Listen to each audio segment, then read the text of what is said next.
Doctor Vandana Das കൊലക്കേസിലെ പ്രതി സന്ദീപ് ജാമ്യം തേടി സുപ്രീം കോടതിയെ സമീപിച്ചു. സുപ്രീം കോടതി വിധി വരുന്നതുവരെ കുറ്റപത്രത്തിന്മേലുള്ള വാദം വൈകിപ്പിക്കണം എന്ന് വിചാരണ കോടതിയിലും പ്രതി ഹർജി നൽകിയിട്ടുണ്ട്. മെയ് 8-ന് പ്രതിയെ നേരിട്ട് കോടതിയിൽ ഹാജരാക്കാനാണ് വിചാരണ കോടതിയുടെ ഉത്തരവ്.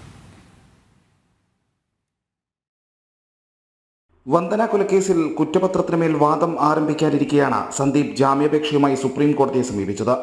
ജാമ്യഹർജി ഫയൽ ചെയ്തിട്ടുള്ളതിനാൽ വാദം കേൾക്കുന്നത് മാറ്റിവെക്കണമെന്ന് വിചാരണ കോടതിയിലും പ്രതിഭാഗം ആവശ്യപ്പെട്ടു. പ്രോസിക്യൂഷന് വേണ്ടി ഹാജരായ special prosecutor advocate Pratap G Padikkal പ്രതിഭാഗത്തിന്റെ ഹർജിയെ ശക്തമായി എതിർത്തു. പിന്നാലെയാണ് പ്രതിയെ മെയ് 8-ന് നേരിട്ട് ഹാജരാക്കാൻ വിചാരണ കോടതി ഉത്തരവിട്ടത്.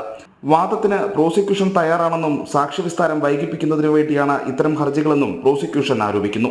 പ്രോസിക്യൂഷൻ ഈ കേസിനകത്ത് ഉടൻ തന്നെ കുറ്റപത്രം ചാർജ് ഫ്രെയിം ചെയ്ത് പ്രതിക്കെതിരായിട്ടുള്ള കുറ്റം തെളിയിക്കുന്നതിന് വേണ്ടി അല്ലെങ്കിൽ കേസിന്റെ ന്യായയുക്തമായ വിചാരണയ്ക്ക് വേണ്ടിയുള്ള സാക്ഷ്യവിസ്താരം ഉടൻ തന്നെ ആരംഭിക്കാൻ സാധിക്കുമെന്നുള്ള ഒരു പ്രതീക്ഷയാണുള്ളത്. സ്വാഭാവികമായും ഡോക്ടർ വന്ദനയ്ക്ക് നീതി ലഭിക്കും എന്നുള്ള പ്രതീക്ഷയാണ് പ്രോസിക്യൂഷനുള്ളത്. കൊല്ലപ്പെട്ട ഡോക്ടർ വന്ദനദാസിന്റെ മാതാപിതാക്കളും കോടതി നടപടികൾ വീക്ഷിക്കുവാനെത്തിയിരുന്നു. സംഭവം നടന്ന 2023 മെയ് 10-ന് തന്നെ അറസ്റ്റിലായ പ്രതി സന്ദീപ് നിലവിൽ റിമാൻഡിൽ കഴിഞ്ഞു വരികയാണ്. ജനം, കൊല്ലം.